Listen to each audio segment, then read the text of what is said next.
Hello student, आज हम लोग बात करेंगे कि कुछ छूटे हुए टॉपिक पर, जैसे छोटे छोटे टॉपिक छूट गए हैं रियल गैस से रिलेटेड टॉपिक, तो उन पर मैं बात कर लेता हूं। ठीक है, तो आज ये गैस वाला सिस्टम ख़त्म हो जाएगा, उसके बाद अपन एक नए टॉपिक में आगे बढ़ेंगे अगले क्लास से। तो देखिए, एक छोटा सा पॉइंट होता है बॉयल टेम्परेचर। बॉयल टेम्परेचर का डेफिनेशन और डायरेक्ट फॉर्मुलेशन दे दूंगा, उसका डेरिवेशन नहीं कराना है। तो ज़रा देखें बॉयल टेम्परेचर क्या है। हम लोग क्या जानते हैं कि जो वास्तविक गैस है या वंडरवॉल गैस है ना, वास्तविक गैस बोलता हूँ वंडरवॉल के बजाय। वास्तविक गैस, जो वास्तविक गैस है वो अगर हम कंडीशन प्रेशर लो लगाएं और टेम्परेचर हाई कर दें, प्रेशर लो और टेम्परेचर हाई कर दें, तो ये रियल गैस की ये एक तरह से आदर्श गैस की तरह व्यवहार करता है, या आदर्श गैस के से थोड़ी बहुत समानता लाने लगता है, या आदर्श गैस की ओर की तरह दिखने लगता है, इसका बिहेवियर है। तो ये मैंने लिखा है, ठीक है, आइडियल गैस की समान व्यवहार दिखाएगा। कौन? Real gas. तो आप ये जानते हो प्रेशर का कंडीशन हमको चाहिए लो, टेम्परेचर का कंडीशन हमको चाहिए हाई। ठीक है, प्रेशर का कंडीशन चाहिए लो और टेम्परेचर का कंडीशन चाहिए हाई। तो हाई और लो कंडीशन ये तो ठीक है, लेकिन यहाँ पर हम ताप की बात करें तो हम अब टेम्परेचर को देखते हैं। तो एक पर्टिकुलर पॉइंट आता है ना, हर गैस का एक फिक्स टेम्परेचर होता है, जिस टेम्परेचर के एबव और बिलो बिहेवियर में चेंजेस साफ साफ नज़र आता है। तो यहाँ से मैं बोलता हूँ टेम्परेचर, जो बाउंड्री टेम्परेचर है उसको हम लोग बोलेंगे बॉयल टेम्परेचर। इस टेम्परेचर के ऊपर जाओगे तो आइडियल गैस, नीचे जाएंगे तो वास्तविक गैस, इस तरह से, है ना। क्योंकि हमने बोला है हाई टेम्परेचर पे ही जाता है, तो आपको कंफ्यूज होने की जरूरत नहीं है कि इस टेम्परेचर के ऊपर क्या होगा, इस टेम्परेचर के नीचे क्या होगा। ऊपर होगा आदर्श, नीचे होगा अनादर्श। तो ये डिफिनेशन हमारे पास आ गया। क्या बोलेंगे भाई कि वह ताप जिस पर वास्तविक गैस आदर्श गैस के समान व्यवहार करने लगता है, और वह ताप को मैं क्या बोलूं, वह कम से कम ताप, वह निम्नतम ताप जिस पर या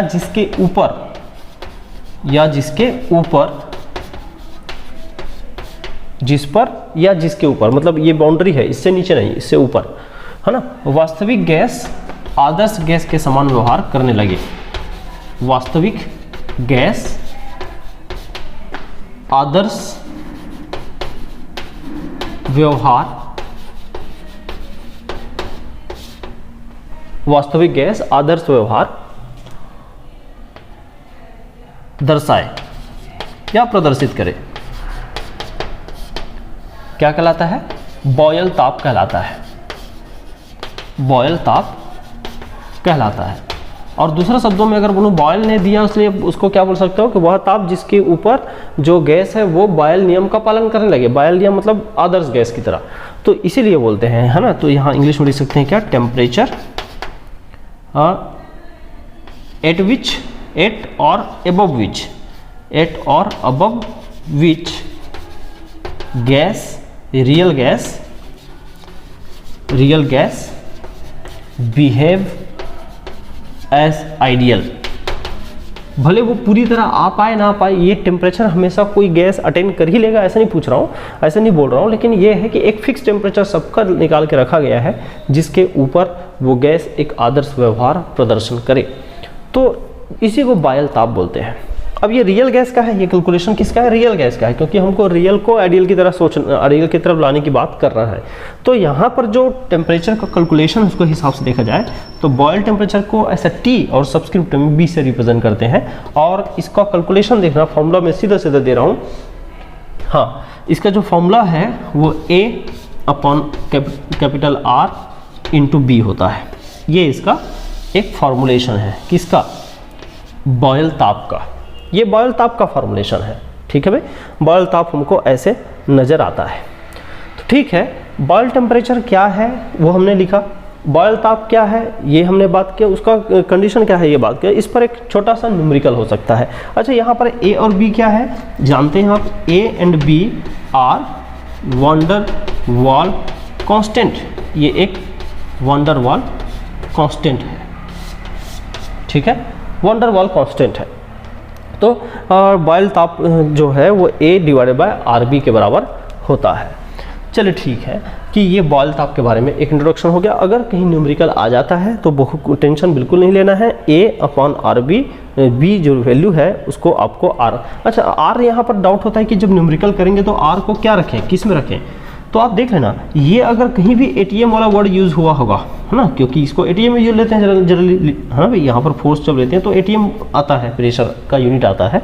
तो अगर यहाँ प्रेशर का यूनिट आ रहा है तो आप 0.0821 लीटर एटीएम वाला ही यूनिट आर का लेंगे, ठीक है, और मोस्टली इसका लीटर एटीएम वाले ही यूनिट में आता है, ठीक है। आप इसका यूनिट देखें उसमें एटीएम वर्ड आया है, तो एटीएम के सेंस में है तो नो डाउट यहाँ पर आर यही होगा, और मोस्ट ऑफ केस में आर का जो यूनिट होता है वो यही होता है। तो इसलिए बोल रहा हूँ कि अगर कैलकुलेशन कहीं आ गया तो आर का यूनिट क्या रखेंगे भाई, 0.0821 लीटर एटीएम पर मोल पर केल्विन, ये वाला जो यूनिट है उसको आप रखना, ठीक है, फिर न्यूमेरिकल का गलत नहीं होगा। और यही ही रखना पड़ेगा, मैं बोल रहा हूँ मैक्सिमम केस में, वो बहुत ज़्यादा मेहनत करना पड़ेगा। अगर पूछने वाले को अगर दूसरा यूनिट में पूछना है तो ए और बी को बदलने में बहुत मेहनत करना पड़ेगा, जो करने वाला नहीं है। तो आप टेंशन मत लीजिए, आपका जो क्वेश्चन होगा वो आर के इसी यूनिट से सॉल्व होगा। बस इतना ही देख लेना है, ए का जो वैल्यू है उसमें लीटर यूज़ किया है, एटीएम यूज़ किया है कि नहीं प्रेशर के जगह, ठीक है। यहाँ तो प्रेशर का टर्म नहीं आएगा बी में, ओके। चलिए इतना नोट करिए, फिर मैं आगे बढ़ता हूँ। हाँ देखें, वंडरवाल समीकरण और आदर्श गैस समीकरण, गैसों के दो मुख्य समीकरण हमने बात किया है। गैसों के मुख्य समीकरण जो दो हैं उनमें से हम लोग देखते हैं कि आदर्श गैस के समीकरण में बहुत सारी कमियां रही, रियल में वो 100% सभी स्थितियों में पॉसिबल नहीं लग रहा था। तो हमने उसकी कमियों को दूर करते हुए, विचलन दिखाते हुए हमने कहाँ ला लिया उसको, वास्तविक गैस समीकरण में, जिसको वंडरवाल ने दिया।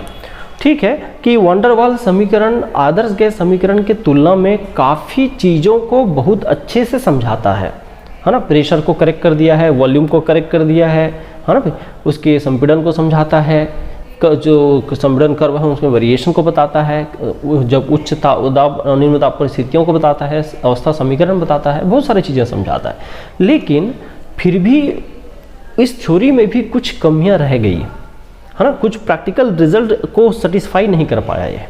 आप देखिए भाई, कोई भी थ्योरी जब डेवलप होता है तो पहले थ्योरी बाद में आता है, पहले प्रैक्टिकल आता है, रिजल्ट एक्सपेरिमेंट्स पहले किए जाते हैं, और एक दो एक्सपेरिमेंट नहीं, कई एक्सपेरिमेंट्स किए जाते हैं। आप कोई चीज़ में कोई नया चीज़ ढूंढ लोगे तो उसको एक ही बार ढूंढ लिया और एक ही बार छाप दिए बुक में, ऐसा नहीं होता है ना। उसके लिए क्या होता है कि एक ही प्रैक्टिकल को कई तरह से बदल बदल के, जितना उसके आयाम हैं सब आयाम को समझा जाता है कि कब क्या चेंज हुआ, फिर उसको फॉर्मुलेट करके देखा जाता है कि इसके आगे पीछे किसी ने काम किया है क्या, और काम किया तो कहाँ तक पहुँचा है, हमारा वर्क नया है कि नहीं है।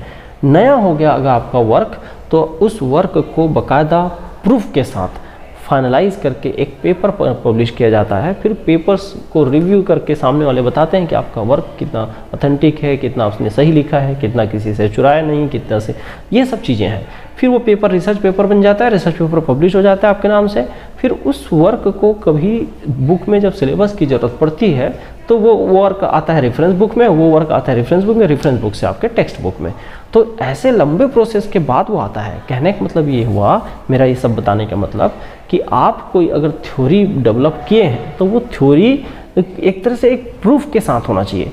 लेकिन वैसे होता है कि हर बार ये होता है कि अगर आपने कोई थ्योरी डेवलप किया तो वो थ्योरी के पीछे प्रमाण, कई बार क्या होता है कि आपने 100 एक्सपेरिमेंट किया, किसी ने 101 नंबर का कोई नया एक्सपेरिमेंट ला दिया जो आपकी थ्योरी से मैच नहीं कर रहा है, आपकी थ्योरी उसको समझा नहीं पाया, ऐसा हो सकता है बिल्कुल।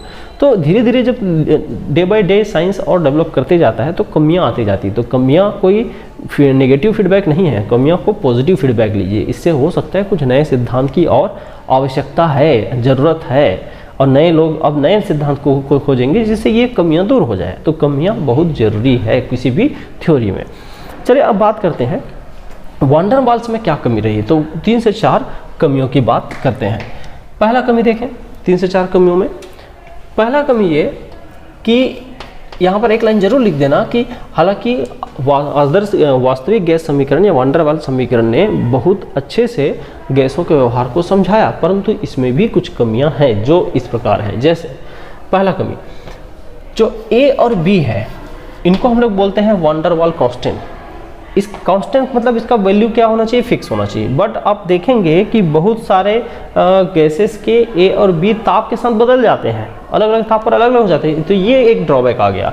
तो ए और बी पूर्णतः स्थिर नहीं होते, पूर्णतः स्थिर नहीं होते, पूर्णतः स्थिर नहीं होते, है ना। क्या बोला, A and B are not universally constant. A and B are not universally constant।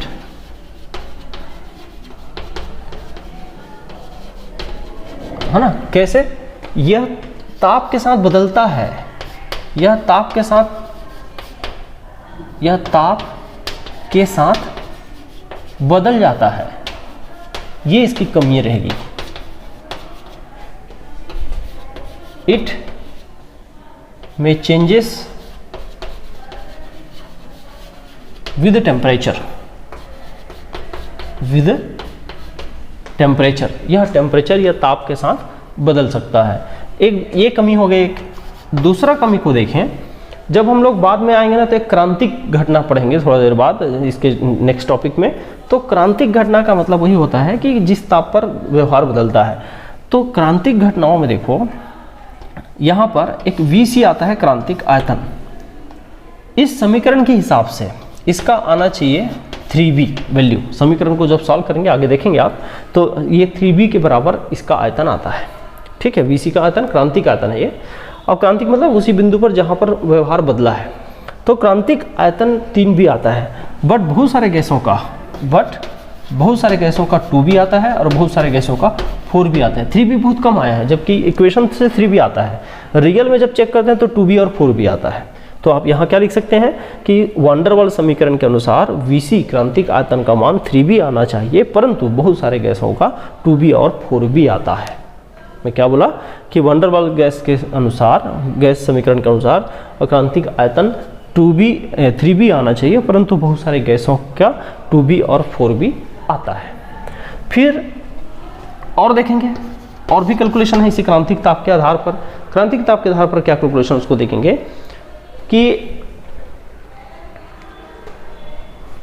RTC upon PC और VC, है ना। मोल को एक मान लिया हूं। ये क्रांतिक स्थिति पर जो Z है, जिसको कंप्रेसिबिलिटी फैक्टर बोलते हैं, है ना, ये Z है। फिर ये आता है इस समीकरण के अनुसार 2.67। बट इसका जो वैल्यू है जो बाहर से निकलता है वो कई बार 3 से 4 के बीच आता है। 3 से 4 देख लो, क्या बोला, 3 से 4 के बीच आता है। वापस बोलता हूं भाई, RTC अपॉन PC VC मतलब ये क्रांतिक ताप, क्रांतिक आयतन, क्रांतिक दाब के साथ जब कंप्रेसिबिलिटी फैक्टर निकाला जाता है तो इसका एग्जैक्ट वैल्यू इस इक्वेशन के जरिए 2.67 आता है। लेकिन रियल में बहुत सारे गैस उसका 3 से 4 के बीच ज़्यादा मैक्सिमम वैल्यू है, मतलब ज़्यादा से ज़्यादा वैल्यू 3 से 4 के बीच है। जो ये दे रहा है वो अलग दे रहा है, इससे ऊपर ही आ रहा है वैल्यू। तो ये थोड़ा सा एनोमली यहाँ पर नज़र आ जाता है। ठीक है भाई, और कुछ कमी हो तो और बात कर लेते हैं।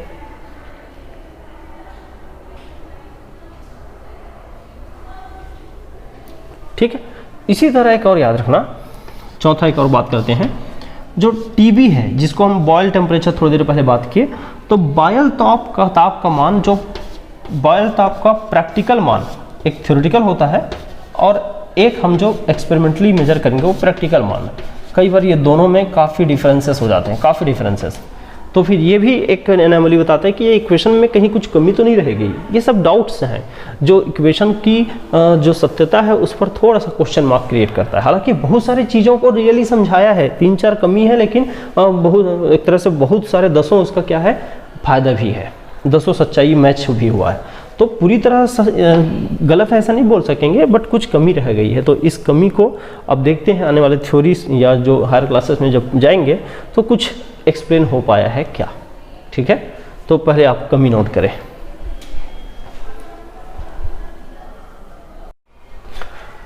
ध्यान दें, आदर्श गैस समीकरण और वंडर वाल समीकरण, हमने ये दो मुख्य इक्वेशन पढ़ा।